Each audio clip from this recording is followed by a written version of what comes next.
आज Doubtnut app download करें। Doubtnut पर अपने सभी गणित, रसायन विज्ञान, भौतिक विज्ञान और जीव विज्ञान के डाउट्स का करो सफाया। बस प्रश्न की फोटो खींचो, एक ही प्रश्न को क्रॉप करो और तुरंत वीडियो सोल्यूशन पाओ। अभी डाउनलोड करें। हेलो दोस्तों, सवाल हमारा दिया गया है कि एक आदर्श गैस अवस्था ए से अवस्था बी तक जाने में 8 × 10⁵ जूल ऊष्मा अवशोषित करती है। गैस पर बाह्य कार्य 6.5 × 10⁵ जूल होता है। अब गैस को एक अन्य प्रक्रम के द्वारा ए से बी तक लाया जाता है, तो इसमें 10⁵ जूल ऊष्मा अवशोषित करती है। तो द्वितीय प्रक्रम में कृत कार्य कितना होगा हमें बताना है। ठीक है, तो कोई भी कार्य हम मान लेते हैं, कोई भी प्रक्रम मान लेंगे। तो मान लेते हैं हमारा, अगर इसे ग्राफ से दिखाएं हम लोग, तो इसे ऐसे भी दिखा सकते हैं कि मान लो ये P है और ये V ग्राफ। ठीक है, यहाँ से कोई A से B किसी प्रक्रम, कोई भी प्रक्रम ले लिए, A से B कोई प्रक्रम है, यहाँ से ये A है, ये B है। इस प्रक्रम के द्वारा हमारा पहला प्रक्रम, इसे फर्स्ट ले लेते हैं। यहाँ पे जो कितना है, कितना ऊष्मा अवशोषित करती है, डेल्टा Q1। ठीक है, डेल्टा Q करती है पहले वाले में, फर्स्ट में। ये कितना है, 8 × 10⁵ जूल। और कार्य कितना होता है, डेल्टा W बराबर 6.5 × 10⁵ जूल है। ठीक है, ये अब किसी और प्रक्रम के द्वारा A से B तक जाया जाता है। मान लेता हूं मैं, इस प्रक्रम के द्वारा A से B जाया जाता है, ये दूसरा प्रक्रम है। ठीक है, ये द्वितीय प्रक्रम में है। तो इसमें क्या कहता है, कितना ऊष्मा अवशोषित करती है इस प्रक्रम में, ये डेल्टा Q2 है।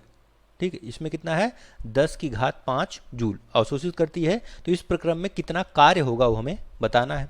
ठीक है, तो चूंकि हमें पता है उष्मागतिकी का प्रथम नियम कि डेल्टा Q बराबर होता है delta U plus delta W। इसको मैं समीकरण 1 लिख देता हूं, जहां पे ये जो है आंतरिक ऊर्जा में परिवर्तन है। ठीक है, डेल्टा U को बोलते हैं आंतरिक ऊर्जा में परिवर्तन। और आंतरिक ऊर्जा जो होती है, हम जानते हैं ये जो है पथ पर निर्भर नहीं करती। आंतरिक ऊर्जा जो है पथ पर निर्भर नहीं करती, ये पथ पर निर्भर नहीं करती। ठीक है, निर्भर नहीं करती। तो अगर पथ पर निर्भर नहीं करती है ये, तो इसका मतलब है कि ये प्रारंभिक और अंतिम बिंदुओं पर निर्भर करती है। इसका मतलब आप इससे A से B ऐसे जाएं या फिर सीधे चले जाएं या फिर किसी और पाथ से जाएं, उससे मतलब नहीं है। ये अपने प्रारंभिक बिंदुओं पर निर्भर करती है। तो इसका मतलब डेल्टा U का मान नहीं बदलेगा, यानी कि डेल्टा U पहले के लिए जो मान होगा वो डेल्टा U दूसरे के लिए भी वही मान होगा, और दोनों UA माइनस UB के बराबर होंगे। ठीक है, तो इसलिए हम लोग क्या लिखेंगे, समीकरण 1 पहले प्रक्रम के लिए अगर समीकरण 1 का इस्तेमाल करें तो पहले प्रक्रम के लिए क्या होगा, डेल्टा Q का मान कितना है, ये हमें दिया 8 × 10⁵, 8 × 10⁵, और डेल्टा U हमें नहीं पता है, और डेल्टा W 6.5 × 10⁵ दिया है। तो यहाँ से घटा के निकालेंगे तो डेल्टा U कितना आ जाएगा, 1.5 × 10⁵ जूल। यहाँ से आंतरिक ऊर्जा में परिवर्तन आ जाएगा। तो हमने देखा अभी कि आंतरिक ऊर्जा पहले और दूसरे के लिए बराबर होगी, क्योंकि ये पथ पर निर्भर कर नहीं करती। तो यही आपका डेल्टा U 2 के बराबर होगा। तो पुनः दूसरे प्रक्रम के लिए हम जब इसका इस्तेमाल करेंगे तो डेल्टा Q अब दूसरे प्रक्रम में कितना दिया है, 10⁵ दिया है, और डेल्टा U हम लोग निकाल चुके हैं 1.5 × 10⁵, और हमें डेल्टा W दूसरे प्रक्रम में निकालना है डेल्टा। तो ये हो जाएगा डेल्टा W2 बराबर 1 माइनस 1.5 × 10⁵। ठीक है, तो हो जाएगा माइनस 0.5 × 10⁵।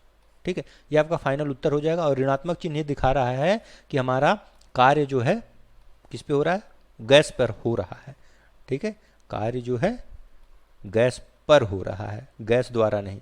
गैस पर कार्य ऋणात्मक चिन्ह ये दिखाता है। और यहाँ पे देखेंगे तो हमें माइनस 0.5 सेकेंड ऑप्शन में दिया है, आपका सही विकल्प होगा। ठीक है, थैंक यू। कक्षा 6 से 12वीं से लेकर नीट, IIT, JEE वो एडवांस के लेवल तक 1 करोड़ से ज्यादा छात्रों का भरोसा। आज ही डाउनलोड करें डाउटनेट ऐप या व्हाट्सएप करें अपने सारे डाउट्स 8400 400 400 पर।